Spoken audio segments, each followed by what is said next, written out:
Hey, quick question. Do you like your apple tree?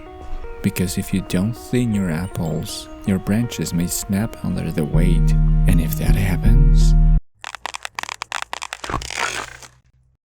There's one mistake beginners make with their apple trees: not thinning the fruit. Let's fix that before your tree starts falling apart. Apple trees are tryhards.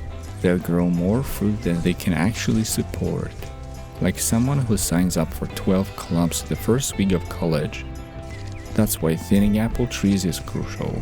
Too much fruit equals too much weight, and too much weight, branch goes bye-bye. And here's the kicker. When your tree overdoes it one year, it may go no fruit mode the next. It's called biennial bearing, and it's real. Like burnout, but for trees. Thinning apple trees is like crafting your playlist. Too many tracks equals chaos.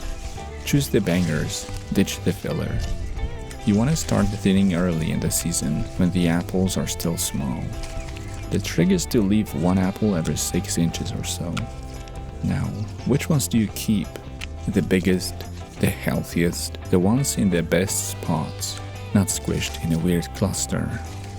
And you remove the small, shriveled, oddly shaped ones.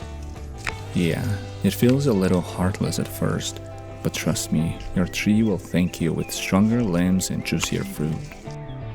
See that? This is what balance looks like. Strong limbs, healthy spacing, just pure apple tree serenity.